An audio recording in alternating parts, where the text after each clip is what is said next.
ballin'. Just shot up and dribble. Love. Hey everybody, I'm Carrie Champion. Welcome to We the People.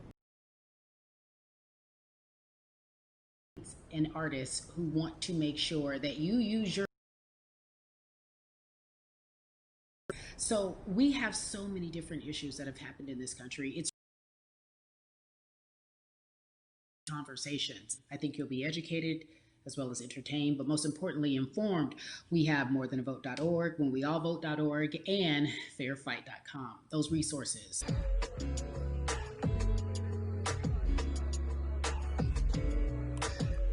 Yeah, la.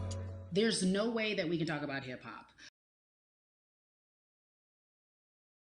without bringing in this guy straight from Port Arthur, Texas. We are talking about Bun B. He is an activist, a scholar, and an all-around gentleman. Thank you so much for spending some time with us. Bun, I don't want to start heavy, but I guess I have to because that's where we are in the world today. It's heavy as hell. And when you think about what needs to happen in this country in terms of change, what's the first thing that you think of? Equality. That's pretty much the first thing that comes to mind, right? Black people need to be seen as equals in this world. You know, we had to fight just to be recognized as a full citizen in this country and not 3/5. The world is now seeing what we've known for so long in the culture and in the community. The one way that we can fight is obviously voting. Talk to me about what voting means to you. I hear people all the time talking about one vote doesn't matter and that voting doesn't make a difference. If that's true, why do they work so hard to suppress the Black vote? Because they understand the power of the vote politics. They need to understand who their elected officials are, where they stand on issues that affect you. And you need to use your vote to either support the ones that care about you and your condition or to elect people who do. A newer initiative that we're dealing with is educating felons, right? So in the state of Texas, if you're a felon, right, if you've been to jail or to prison, but you're no longer on probation or parole, you have the right to register to vote. Another thing that was just brought to my attention, there's an initiative called Orange, which is happening not just in Houston, but all over the country. If you're in jail currently during pretrial, but you have not been convicted, like you're still in jail waiting for your day in court, you are still eligible to vote.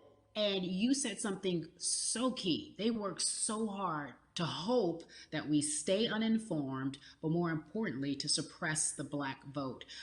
If you could do one thing with this message that we're trying to send today about how important voting is, what type of images would you like our people to understand and see when they go to these polls and vote or when they cast their ballots? I think the images that we've all seen, you know what I'm saying, for decades in this country, if not centuries in this country, we've seen Black people oppressed. We've seen Black people attacked. So every time you look back and you see those old black and white images of people of color being attacked by dogs and people of color being sprayed with hoses, that's what they were fighting for. Back then, they were just fighting for a chance to vote. People like Martin Luther King Jr., people like Malcolm X, just to be able to cast a vote and make a decision about the people that have controls over our lives. So, I mean, if you in your own community need a reason to vote, look at a person like George Floyd. If the people in your city are not open to police reform, are not open to having the conversation about defunding the police, are not open to issues concerning economic equality, judicial equality, and racial equality, right? If they're scared to say Black Lives Matter, you have the power to put people in those positions who do believe that Black Lives Matter, who do believe in racial equality, economic equality, judicial equality, right? Who see us as human beings. And if the people in your feel that way, vote them out. It's that simple. It's just vote them out. We don't have enough time to sit around and hope that people change their minds. Yeah, Bumpy, you point out something so important. Your opinion, was it George Floyd's death? Why was that the chosen brutality for people to say, oh my God, Black people are still oppressed in this country, and it is not fair? I think it's twofold, Carrie. And so many different encounters between people of color and the police, there simply is no proof of what happened in the interaction. And so what happens is in a court of law, it tends to lean towards the policeman's point of view, right? In this case, we saw very clearly what happened. I think the other thing is due to the fact that everyone was at home, basically, during this time period in relation to the coronavirus, you couldn't avoid it, right? It was on every television station. It was on every social media platform. Everywhere you turn, you were constantly hit upside the head with this message. You see in the interaction that this man did nothing to deserve what happened. That's right. I think so well said, because if you think about it, in the grand scheme of things, it wasn't worth it, and he didn't have to lose his life. I think that you touched on something that a lot of people talk about, and that is now defunding the police. That has been such a huge conversation, but there's so many misconceptions around defunding and dismantling.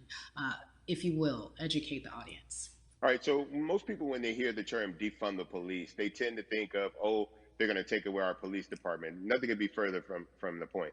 Defunding the police means that in certain communities, even Houston, take for example, we had over $1 billion allocated to our police force. Now, what is that money being used for? Some of that money tends to be allocated towards riot shields, right? Pepper spray, right? That kind of thing. That's only used against the people that fund this budget, right? So why would the people want to supply the police with the means to oppress them? If the police are concerned about the situations in certain communities with a higher crime rate, well, higher crime rates tend to happen in communities where there's not employment opportunities, right? There's not a lot of social services, and people are going to do what they need to do to take care of themselves and their families. When the community has more opportunities for employment, more opportunities for upward mobility, then they tend to be less of a strain on the government. They tend to have a lower crime rate. And because of that, we'll have less need for the police in those communities. You are passionate about so many different things in terms of making sure that we are holding our leaders accountable. Talk to me about some of the other projects that you're working on. Well, right now, obviously, being a part of More Than a Vote is essential. We're dealing with primaries in this country right now. And we just want to educate people. We want to inform people because people are tired, they're angry, they're concerned, and they want information and they want action. And so we want to make sure that we give them the right information and lead them in the right direction. And we thank the people that do not look like us for standing with us right now, because it's very important that people who aren't Black be involved. Because if Black people could have gotten rid of racism, we would have done it hundreds of years ago. And so I'm trying to use my voice and my platform just to let people know that if they feel like I do, there's a number of places they can go to enact change in their community. People need to know about how their city council runs. They need to know that they have the ability to speak when city council meets, to let them know that that's not the way that they feel their city needs to be run. Those are not the places that they feel the money of their community needs to be allocated. And Bubby, even a step further, they can run for office in their local community. They can run for positions. Like, people act like they leave it up to somebody else. If you're upset, it's not hard to get on the school board. It's not hard to be a part of the city council. It really isn't. And depending on how small your town is, you could be a mayor. The power is with the people. And we need to just know that that's happening. Absolutely. And it's always been with the people. You know, if you look at Trayvon Martin's mother, Sabrina Fulton, right? She felt that there was a system of racism and a system of oppression that led to her son's death. And so what did she do? She ran for city council and she was elected city council. Our own former president, 44, Barack Obama, right? Started in the community as an activist, ran for an elected position, became senator, ran for another elected position and became president of the United States. So don't think that you can't make a difference. You know what I'm saying? You don't need a lot of money. You don't need a lot of power. Your voice is enough to make a difference. Amen. I feel like I need to go out and run for something. You gave me a rousing speech there, sir. I'd be remiss if I didn't ask you this. When I talk to my brothers, I have to ask you, as a Black man, how are you doing? Are you okay? I'm good. I'm good. I have a very strong relationship with God, so prayer definitely works for me. I have children and grandchildren who are watching me, who are encouraged by what I do, and they're proud of me right now, you know, and that's really what matters, you know. The change starts at home, you know, so as long as you have a support system that believes in what you're doing and supports you in what you're doing, you have everything you need to go out there and fight the good fight. And for those that don't, there's a community of people here to help you. So you can go to places like morethanavote.org. There are many different places that will encourage you, inform you, and they will put you with groups of people that feel like you, that are ready to take action. So no one has to go about this alone if they want to do it. Yeah, we're stronger together. People have been saying it, but that has much more meaning now that we are in our movement, not just this moment. Bumby, it has been an education, always a pleasure. Thank you so much. I appreciate you. Keep fighting the good fight. Keep up the good fight.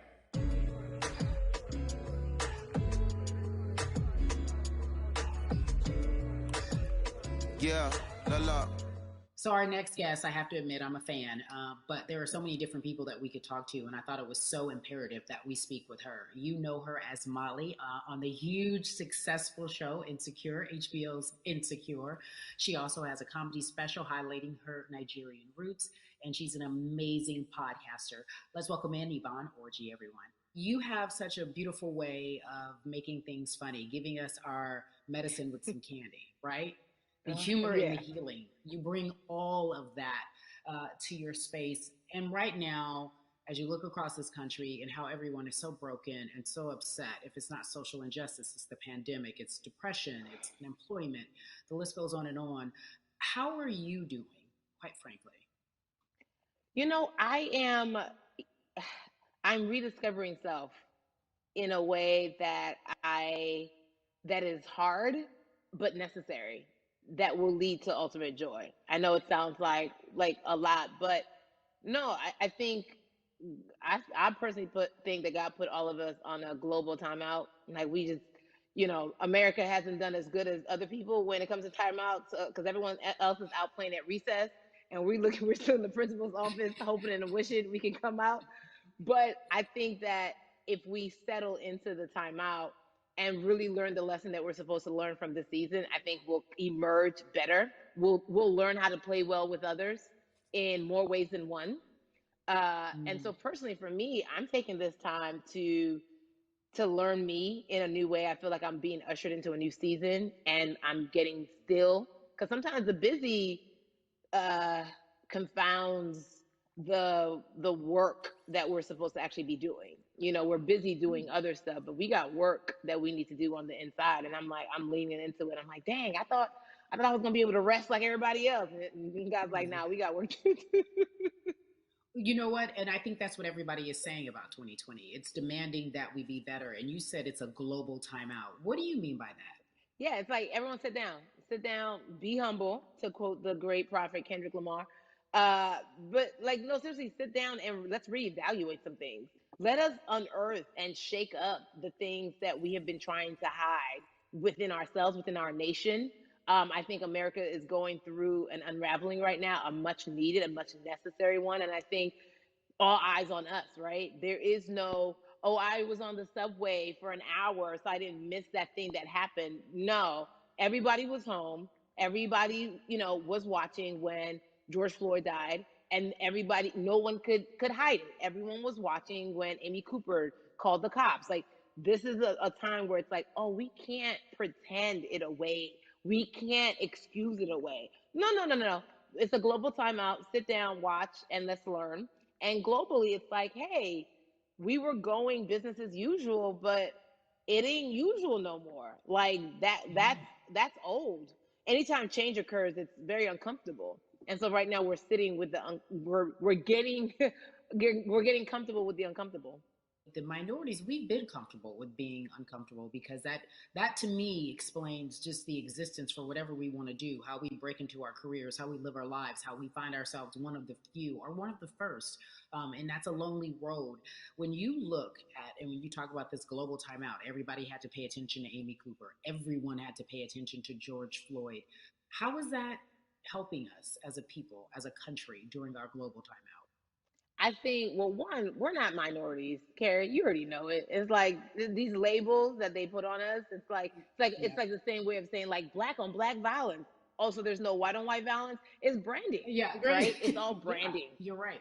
You're It's right. like white people kill white people every single day. So no, there is no black on black violence. And if you say black on black violence, well then let's brand white on white violence. Like I watch Mhm. Investigation Discovery. Ain't too many of us being featured. So, I just even like but to answer your question, what does that do? I think what everyone expected is what has happened in the past when the world was still open, right? In that, okay, you had everyone from Trayvon Martin to Castillo to Sandra Bland. You had all of these lives lost, and black people made some noise.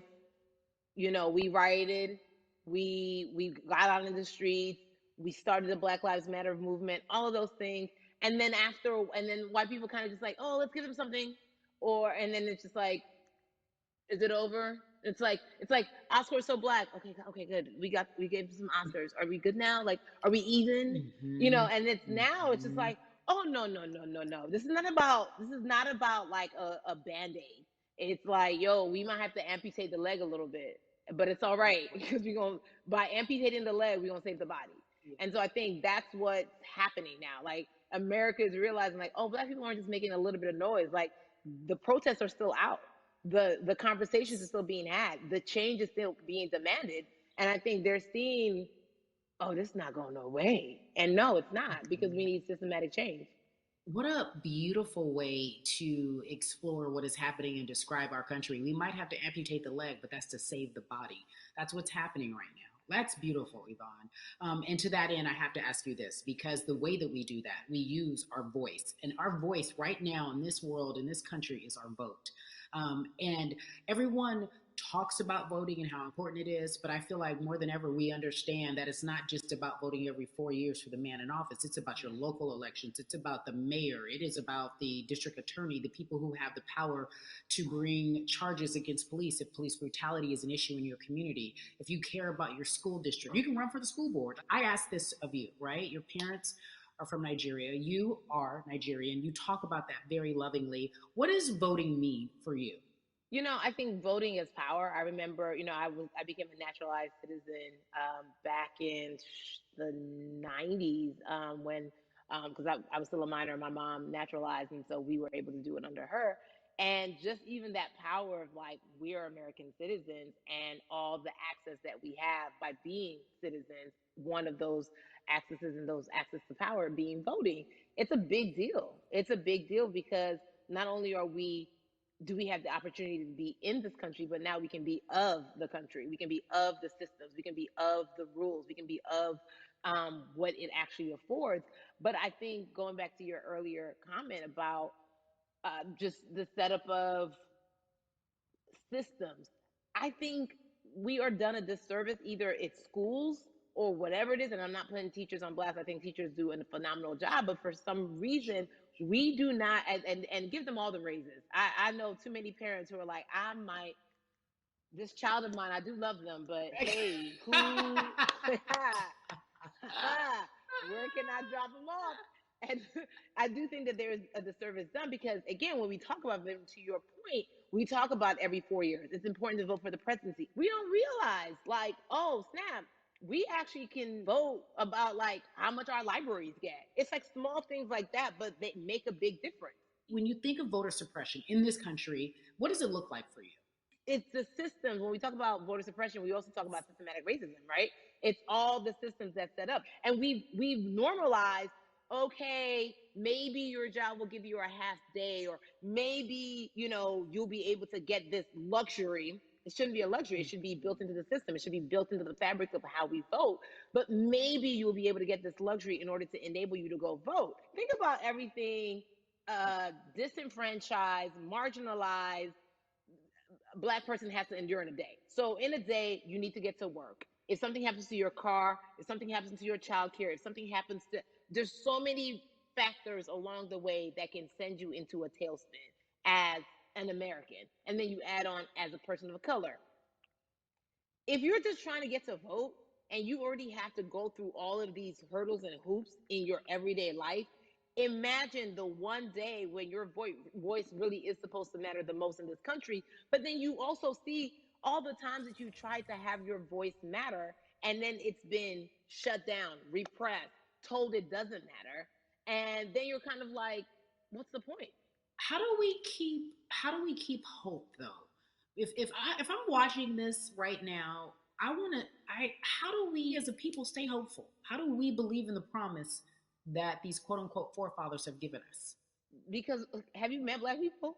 By default, like hope is infused in our DNA. Like you know what I'm saying? Like by like if we haven't been broken now through, be it through You're right. slavery, through Give it to me. Give capitalism, it to me. through Give it through to me. colonization, through Yeah, segregation, you're right. through Come, I mean, listen, come black through. the history of black people in this country is at one point we were 3/5 the people.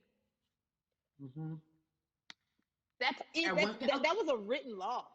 And look at us now. We are whole. We are Black Girl Magic. We are Black Boy Joy. We are, you know what I'm saying? What I think about in terms of giving us hope, right? We're making a lot of people nervous right now, Carrie. We're making a lot of people nervous right now because they're like, dang, we put all these obstacles in their way, and these jokers are resilient. But that should give us hope. That should give us hope that, like, we can't stop, won't stop. I mean, I went to the school of Diddy, you know what I'm saying? Hashtag, Harlem shaking it right now. Can't stop, won't stop. And I think that's our motto. We can't stop voting and we won't stop voting. We can't stop marching and we won't stop marching. We can't stop thriving and we won't stop thriving. To that end, because you led me directly there, I've been asking everyone who's appeared on this platform, what does activism look like? And I feel like back in the day, we had an idea. Yes, it is marching. Yes, it is protesting. Yes, it is speaking out against things that we feel are not right or unjust. But talk to me about what activism looks like for Yvonne Orji. Listen, activism, I think the beauty of activism is that it has many faces, right? You're going to have the people on the front lines. Like, you know what? Martin Luther King marched, but there were a lot of women who were in the homes like, hey, BT Dubs, when they come back, this is how we support all the people who are marching on the front lines. And we're going to be here doing what we know to do best here. And you know what? Somebody needs to bail them out of jail so now we need to be in the community, getting money or whatever it is. So it's like everybody has a position to play. And so play your position like a shortstop, bruh. So whoever you are and whatever you do, play your position. So activism could look like, you know what? I'm not the one that's built to be on the front line, but you know what? My pockets go deep. So I'm going to support the people on the front line. I'm for entertainers or celebrities that have the platform to do something. Why aren't you speaking out? I'm not a believer in thinking that it's mandatory. Like you said, everyone can be an activist and be activated in different ways. But talk to me about the connection. Talk to me about the marginalization in your world and how you feel like it even inspires you to say more and use your platform to do more. Beneath the surface of what we do, like of ways that we can be better, in terms of ways that we can actually be more uplifting to the community that you may not even realize that you're serving. Before I let you go, talk to me about the urgency, in your opinion, for people to vote, our people to get out and vote this coming election. Yeah, I mean, guys, if you think you're tired now, I'm telling you right now, we cannot take this sitting down. We can't take this jokingly. I understand that it may be hard to figure out who to vote for, but at the end of the day, we got to vote for our families. We got to vote for our legacies. We got to vote for continued progress. We have to vote for upward mobility. We have to vote for equality in a way that is long lasting. And if we succeeded before, we can do it again. You talk about the hope. This is the time. This is not the time to give up. This is not the time to pretend away that we haven't made progress. We have. There's still much more to be done. And you know what? We might have to get to a point where we pass the baton to our children and our children's children, but we still have work to do now for that generation. Yvonne Orji, you are everything. You are Molly, but you are not Molly, but I love you so much as Molly on HBO's Insecure. You are an amazing podcaster, Jesus and Joloff. Shout out to Lovey. And then we also have movies. Like you, The World, you're a model, a cover model. Also, wait, don't let me forget your hugely successful stand-up comedy special on HBO. Girl, you're doing it all. And I am so grateful. You're truly the dream, not just the American dream. You're the Black girl, brown girl, do it all dream, the immigrant dream, everything. You're a beautiful, beautiful soul. I really, really mean that from the bottom of my heart. Yvonne Orji, ladies and gentlemen, nothing but the best and excellence personified. Thank you so much, my friend. I love you so much, Mama. Mwah.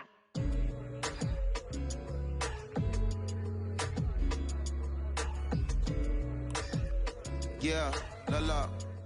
So, Atlanta has been one of the hotbeds in terms of political unrest and social injustice. We've seen so much happen in that city, and we've also seen so much come from that city, including one of our very own founding fathers of the civil rights movement, and that's Martin Luther King Jr. But right now, we want to welcome in someone who has used his platform to talk about voting, to talk about racial injustice, and how he's trying to help. Atlanta's very own Russ joins us now on We the People. Russ, I'm not going to fan out and tell you what some of my favorite songs were that I listened to repeat on yours. We're going to get to the topic at hand. So, we Amazing. got to talk about recently you did an interview where you shared your outlook on culture and music. And you also were very candid about the fact that you have a privilege and that it's necessary for you to give back. Tell everybody about what that means. As like it's very obvious, I'm white and I'm in black culture and I'm benefiting financially off of it. So I feel like if you're a white person financially benefiting off of black culture, you have to put finances back into black culture. It's just that simple. The screenshots with your feelings, it just comes off like fake empathy because it comes off very dismissive and very oh, that sucks for y'all. But anyway, back to what I was doing. Have you felt that way always, or is it now because of the time of where we are in this country? I've always had the feeling. I think now it's just obviously elevated. It's a new level, and there's new, it's to the point now where you can't. First of all, you can't not say anything. Second of all, though, I just think saying something isn't enough anymore. I think if you have the ability to put money back into a culture that you're financially benefiting from, you have the ability to, you should. It's interesting that you talk about it in that way because some people do believe that silence is the best way to go because it's hard to talk race, especially if you're white and you're in the black culture. People just feel as if they can't talk about it. They feel awkward. They feel as if they don't have the privilege or the voice or the words. How do you find yourself right now in terms of interacting with people when they want to talk to you about social injustice, police brutality, what's going on in this country right now? Well, first of all, picking and choosing whether you want to be silent or not about race, that's a privilege in and of itself. But no, I mean, I try to just do my best to listen to the black people around me and the educated black people I have in my life. So I do my best to not act like I have all the answers for everything, especially in a culture that I'm not from. But that's why when we decided to raise the money for Black Lives Matter organizations, when we raised 500,000, we got on the phone with some of the women who started Black Lives Matter. I got on the phone with Tamika Mallory. I was on the phone with Karen Civil and talking with my friends to make sure the money went to like the correct places, and people who really need it. It's just about listening. That's all. It's about listening. Let's talk about that for a moment because the way I think of activism, for me, it looks very differently. It's not necessarily just protesting on the front lines. I think that's great. But what about being an activist in the way in which you have decided to be one? What inspired you? What did it look like? You said you raised money for Black Lives Matter. What did you do? Mm-hmm. Walk us through everything that you did and how you find yourself in this moment right now. So for me, it was 3 years ago. I had like a string of festivals, and I decided that I was going to wear T-shirts with a message on them because I figured, what better time to use a platform than in front of a bunch of people. So one of the T-shirts I wore was, "If you want to change the system, speak up. White silence is pro-racism." The whole thing, and it didn't really it kind of got swept under the rug back then. But when all this stuff started happening again, and it's been happening, the police brutality against innocent black people, I was like, man, I'm not the biggest artist in the world, and I certainly don't have the most white fans in the world, but I got a good amount of people that I can definitely mobilize and turn into some money. And I know they're down for the cause because it's merch, it's a good thing. And I've always been outspoken anyway, and so how am I going to be in black culture and not be outspoken about racism? And then I got to ask you this because you grew up in Atlanta, so that gives you a heads up, depending for so many people, because you're in the crux of that beautiful black city where there are so many wonderful black leaders, home of so much great music and things that speak to our culture right now. And we are really, really getting our word out, especially with this platform today, and saying that we must use our voice to vote. Talk to me about what the importance of voting for you in this upcoming election. Yeah, so full transparency, I had never voted before, ever. Um, and because I was one of those people who was like, my vote doesn't matter, and I don't know, maybe it's because I was younger, maybe it's because I really thought that, or I don't know, but I just think that it's got to, now this is a bit of a privilege to say it's got to a breaking point for me because obviously it's been past the breaking point for Black people, but I think that as a whole, the young people need to get out and vote because we're the ones that never show up. You know what I mean? We never show up to vote, but we're the future. So it's like, look, we got to go out there and vote, and then whatever happens, happens. But at least we did our part. You got to do your part. You're very candid in saying that you just decided to vote. And I think there's a beautiful irony in the fact that you have your fans saying, because of you, I'm voting. Right. And there's something beautiful about that. But I want to know why now for you? Why in this moment is it important for you to vote? And what hit your spirit to say, yes, this is the time to do it?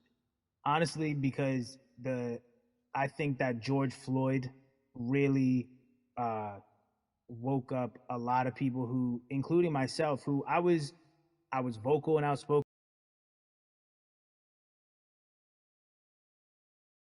in interviews, like, I was vocal about it. But that video in that moment, I think me along with a lot of other people just kind of was like, all right, like words are simply not enough anymore. We gotta do something, whether it's raising money, whether it's voting or all the above. Like we gotta do something, and I'm ashamed that it took that for me to be like, I need to raise money and I need to vote.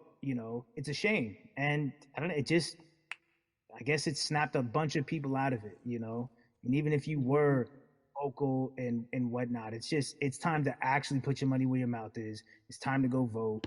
It's time to just stop talking about it and be about it. And it's been time for that, but like I said, I'm ashamed that it took me this long to actually really, really be about it, but I'm here now. So, Russ, we all know that this is going to be your first time voting. Tell me what that Yeah. experience is going to be like for you in terms of what you're excited about.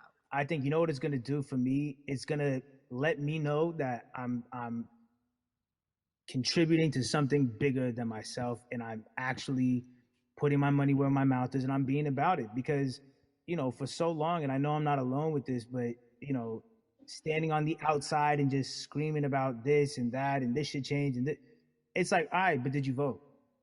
you know and so I know it's going to feel good to know that I played a small role, and that's the problem. I think the mentality of like my vote doesn't matter needs to be changed to my vote, albeit small, does matter. It's a role I'm playing, and if I play my part and you play your part and he and she plays their part, then we make a difference. But it'll feel. I have a feeling it's gonna it's gonna feel very, very bigger than me. I mean, I think when you realize that giving actually feels better than receiving, that's when you start wanting to do your part and contribute. So, voting is an easy way to give.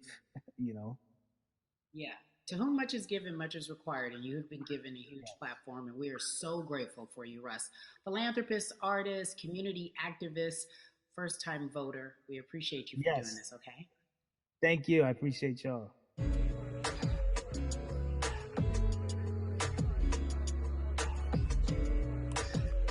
Yeah, la la. So, cities like Atlanta and Chicago have been at the forefront of the discussions, especially now in this country when we're talking about COVID 19 and systemic racism, as well as police brutality and what we can do in this country. Again, we're continuing our conversation, letting you know that your voice is your vote and your vote is your voice. We can change where we are in this country. Currently, I'd like to welcome in Chicago Cubs right fielder Jason Hayward. I appreciate you. I brought in Atlanta and Chicago because I know you grew up in the metropolitan area of Atlanta, more specifically McDonough. Let's be technical, and and you have been very vocal throughout this entire time in terms of what our country's been experiencing. Let's look at the past month and a half, if you will. What has been the hardest thing for you to deal with? The hardest thing for me to deal with, Kerry, this last month has just been going from the virus shutting everything down to us being called to action. We've had multiple police brutality situations. We've had people protesting, wanting to get the message out. But I really realized that I need to be a part of the positive message and make sure that doesn't get lost in all the chaos going on for people to actually hear from a reasonable, respectable person who cares about everyone involved. A reasonable, respectable person who cares about everyone involved, which leads us to More Than a Vote. It is a beautiful collective of Black athletes and artists. You are a part of that. Talk to me about why that's important for you right now and this be a part of that collective. To me personally, it's important to be a part of that because I've somewhat used baseball and my craft as an excuse to not get more involved in voting. But I can't any longer use baseball and work as an excuse not to get educated and not also to show people like at any moment in time, any walk of life, we can make a difference. So tell me in your words, what does activism look like for you? In my words, it looks like LeBron James, the biggest athlete right now on the planet, speaking up and breaking the ice for everyone. But I think for the first time, people see and hear from us. So now we have white teammates, we have other people speaking up and realizing, okay, like this is how we go about doing this. And to me right now, social media, athletes speaking up, entertainers speaking up, like we're trying to do with More Than a Vote. You said something I thought was so key because covering sports for so long, I know that it's tough for Black players specifically in Major League Baseball to talk about how they feel. Adam Jones did it in a very eloquent way early on, but there are very few that are vocal. You said you all were afraid. Why use that word and why were you afraid? We was afraid because in 2019, there were 68 of us total. And there are 38 teams. There's 25-man roster on each team. There's a 40-man roster, which is on each team as well. And there aren't many of us. So we're outnumbered in that sense, but not always in a negative way when it comes to our teammates and our clubhouses. But to get to this point, you have to move a certain way. You got to be careful what you say. You can't ruffle feathers.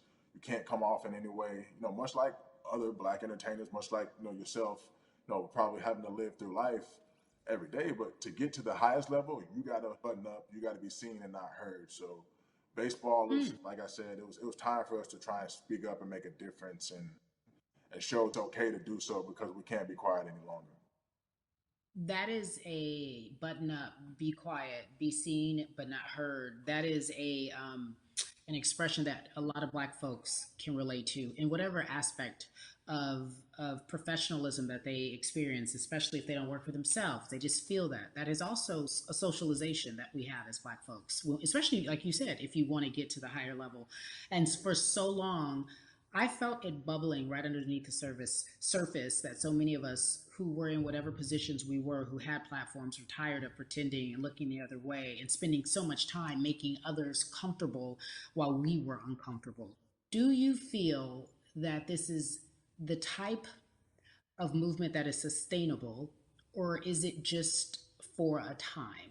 No, it takes everyone joining in on the conversation. And right now, I feel like more than ever, there is little things as possible to distract from bigger issues. And we saw on draft day, we saw our president, Theo Epstein, holding up the sign saying Black Lives Matter and wanting to include the rest of MLB in that. But now we're having those conversations as well. So I definitely think this is sustainable. And it's not always just going to be the popular thing to do. This is something that people want to get right because they know we care. Jason, you said you think it's sustainable, that what you're seeing, especially with your colleagues in baseball, that this can be something where you're feeling more comfortable, feeling more safe to share how you feel about social injustice and police brutality. What are you doing right now in this moment with your platform to help change how we look at voting and how to educate the culture and the community about voting? Well, first, what I'm doing, Carrie, is joining up with More Than a Vote and joining up with other athletes and entertainers to get that message out and use our platform in that sense as a group. And try to create a brand with this to make it something that's not just about the election coming, make sure that it's about people getting educated for years to come and figure out where to vote and how to vote. We've got people in different areas that cover different demographics and influence different areas of people. And as a baseball player, as a Black baseball player, I feel like now, like we talked about, is finding the time to show people that you can use your voice in this profession. You don't have to be afraid. And to me, that can help someone, help a kid growing up. He can see me, he can see other guys that were in the video we posted saying, hey, this is what they're standing for. They're speaking up for these things, and it's okay to want to play baseball. It's not lame. It's not something I have to be as afraid of as I was before. So I feel like that's my role in this. I have a younger brother as well. He's 24. He also plays baseball. So I've got to lead by example. I can't just always, come up with a good answer that sounds good on TV when I get asked a question on, what do we need to do to make changes. I'm joining up here to make sure that I take action and get educated myself. For one, so many people, I feel like in Atlanta, they're on the move. Or when you want to try to make a vote and try and cast your vote, you have to do it by mail. You have to sign up for the absentee ballot. Then you have to get another ballot in return. They have to send it back to you. Well, for me personally, they didn't send that back until it was too late, right? We didn't get it in the mail to the address that's an Atlanta address at my parents' house. We didn't get that in the mail until it was too late. And then from other friends and family that are still in Georgia right now, I just hear about them being held in lines too long and trying to get off work. And we know how it is for any family, but let alone a black family in a city or in the suburbs trying to take care of their family and trying to provide for them. You try to get off work, and then you're like, wait a minute. You start looking at the clock. It's like, oh, this is not going to happen today, right? And so I saw, Mayor Keisha Bottoms, reach out via social media to people and say, hey, I'm going to address these issues right now. I need y'all to stay in line to cast your votes. Keep hanging in there. So to me in Georgia, that's what that looks like. Well, it's interesting that you even bring that up because there have been all these images specifically from Georgia, because that's such a battleground, where you see people, especially when it came to the primaries, doing whatever it takes. And this is real life voter suppression that you're talking about. It's been happening for decades. It's not fake. What you're saying, these examples of sending you your ballot too late after the fact or shutting down the polls at 6 o'clock while people still are in line, that's a real life issue. There needs to be some type of change. And I think that what we're doing right now is fair. But the idea of voter suppression, do you think that is well known, especially with folks, within the generation, your generation? I think it's known in our communities, right? I don't think it's spoke on enough. I don't think there's been enough light drawn to it. Bring it to light. Let people hear about it. Let people learn about what that looks like. And get more people to say, okay, look, like this is going to happen. We have to expect this, and we can no longer make the excuse. We can't say they didn't warn us. Jason, everybody knows, or it feels as if everyone knows, that the time is now. America's paying attention to us. We have their eyes. We have their ears. If you look toward the future, what are you most excited about in terms of seeing a change? I'm excited about how fast the word is traveling. The word is being spread right now. The biggest athletes, the biggest icons, biggest entertainers are doing their part, but I'm also seeing people out there on the streets doing their part. When so many things got lost, could have very easily got in the commotion when it came to protests, and you saw rioting, you saw looting. People still stood their ground, and people still went out there and said, look, we're doing this for the right reasons. We're going to come together. We're going to use drones. We're going to use social medias. I feel like this is a new wave of getting things done the right way and just spreading the message. You're right about that. And you're right. People are spreading the word unapologetically. We out here. We doubling down. Thank you so much. I appreciate you. Right.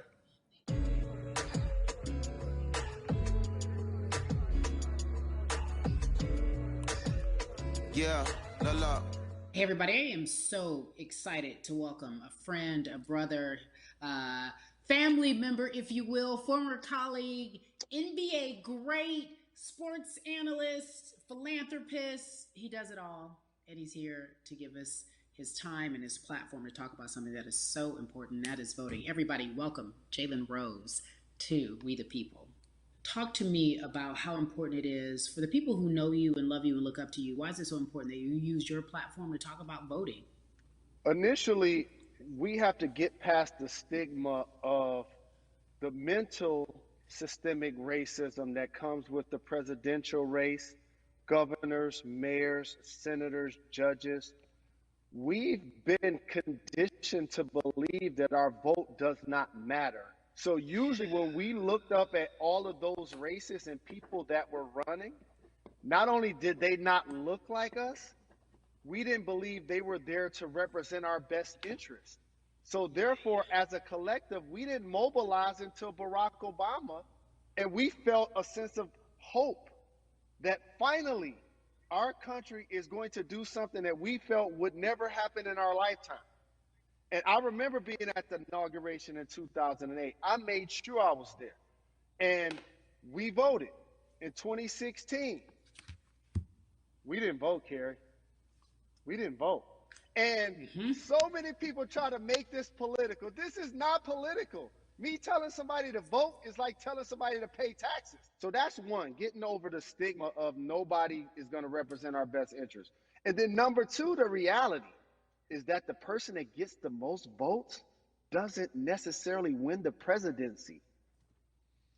That's uncomfortable right there, because that's actually what took place in 2016.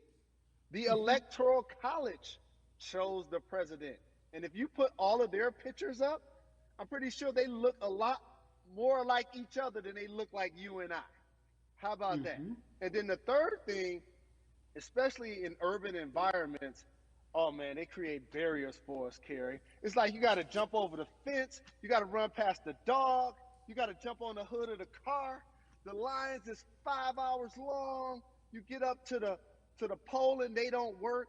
Elderly people working in the city, while they got the young people who understand technology working in the suburbs. Like, these are all systematic things that try to discourage us from voting. And then finally, we don't have a day off to vote. We need count too. So your vote will be counted if you're able to mail it in. So those are a few things that I hope that we can do and mobilize. And shout to LeBron and his team. Shout to you and everybody involved. We will make a difference. Well, let's talk about more than a vote. There is a Black collective of athletes, of artists coming together and saying voter suppression is a real deal, especially in the Black community. When you just talked about, I got to work, so I can't go vote. And then when we do get in the booth, just in case we don't have to work, do we know who we're voting for? Not only do we have to vote, we got to be educated. And it's not always even about the man who's in office or the woman who's in office for president. It's about your local elections. It's about the people who are your DAs, your state DAs, like the people who actually make change in your community, who will change police brutality, who will make sure that your community is taken care of, who will defund police and hope that they can help you in stopping police brutality. So talk to me about why you decided to be a part of More Than a Vote and what it actually means. Well, it means a lot to be involved with such an impressive collective, as you mentioned. And I said this multiple times, and I know it can be uncomfortable when I say it, but a lot of times we have to get to the root of the issue before we find a solution. And the quote was, I wish America loved Black people as much as it loves Black culture. And this collective, by the way, represents in a lot of ways what's encouraging, but also sometimes disappointing about our role as Black people in America. Because we were brought here as labor and to entertain. And we use those vehicles to get paid and move to the suburbs and be the idols of white kids. And so now that we have this collective, I would say sports and entertainment represent the most powerful group of Black men in the United States. I'm talking about money, power, celebrity, the ability to mobilize, community involvement, their leadership, their intellect. And so to have all of us pull it in the same direction at the same time for anything that we're passionate about is going to be a difference maker, but it's definitely going to be a difference maker in the 2020 vote, because we're going to make sure we inform everybody that they can let their voice be heard, and failure is not an option. Jalen, what does voter suppression look like to you? A perfect example took place recently, Carrie, in Kentucky. It was 6 p.m. at night, and so many people were standing in line enthusiastic to vote. And you know what they did? Locked the doors. And you know what the people did? They continued to bang on the doors, continued to bang on the windows. They continued to let it be known they were not going to leave the premises until they got a chance to vote. And you know what ended up happening? They opened those doors. and allow those people to vote. So do not be discouraged. These barriers show you that it matters, and we're here to help you break through them. The same thing with our platforms and voices, Carrie, because you know what's going to happen. At some point, Breonna Taylor is not going to be trending anymore. People are not going to be protesting anymore. But it's still up to us to keep making sure that our voices get heard, and this is one way to do so. Right, and that is a form of being activated, being an activist. It doesn't have to be protesting. It doesn't have to look like what you think traditionally activism looks like. It's voting. It's that simple. We now have to understand, like, this is a critical mass moment for this movement to continue to hold up as much steam for as long as possible. And that's what this collection is going to hopefully allow for that situation to happen. Jalen, in today's age of technology, it should be easier to vote. No doubt. It's like we call these devices smartphones, but yet I can't vote from it. All of the things that we do in our lives are in our phone. All of these barriers are things that people will need to overcome in order to create a level of enthusiasm to vote. And again, this is not political. It's your right to do so. And there's so many times where you feel like somebody may have gotten done unjustly in your community. Pay attention to who the judges are, who's running for Senate, mayor, governor. Pay attention who's running for president. And let's make sure in 2020 we make a difference. Why is more than a vote so important and invaluable in our community right now? Well, because right now, I think we have an opportunity to let our voices be heard louder than ever. Anytime you see the mobilization of white kids holding Black Lives Matter signs, that means there's a breakthrough. Now, what happens with that breakthrough is the next step. You're going to look down in your email, Carrie, you're going to see all of these companies telling you how they're going to work on their diversity, how they're looking themselves in the mirror. They need to make change, just like in sports, right? Look on the field, on the court, all those black players. The further you get up, it's like altitude or a ladder. It gets thinner and thinner. And so a lot of people talk about the system being broken. I hate to remind people that it's not broken. It was built this way. And one of our ways to help change the system is to vote. So that's why more than a vote is so very important, so we can make sure everybody participates and gives themselves an opportunity to let their voice be heard. I think it's interesting because you talked about Black men being very powerful in the U.S. if they're athletes and entertainers, because for so long those have been the only avenues traditionally to create wealth. The NBA season comes back. What are your feelings on the season coming back? In the midst of everything that is happening? I think you'll see players challenging the establishment more. You're going to see them saying, okay, if you have all of these marketing and promotional deals, how many of them are with minorities? How many people are you employing in NBA? What about certain teams? Who do you have as a minority owner? Or what about the candidates that you have for positions of power? NBA players have proven as blacks that they are now movers and shakers in the game. They're now the dog, not the tail. So if they decide not to play, some of the biggest social changes and conversations have taken place in sports that weren't during the game. Colin Kaepernick was before the game. The Ali Summit was a press conference. So they could mobilize if they chose to. But when and if you do play, challenge the league. Black Lives Matter on the jerseys. Continue to make sure that every time people are watching the game, they're also seeing the movement happen. Jalen, I appreciate you because you are always entertaining and informative at once. I really, truly am looking forward to the NBA season. Thank you for working with More Than a Vote because your voice, your platform, all of it is needed, my friend. Be safe, okay? Yes, ma'am. I love and appreciate you. One call away always. Thank you. Love you, brother. Love you too. Every conversation that we had today, I hope was helpful for you.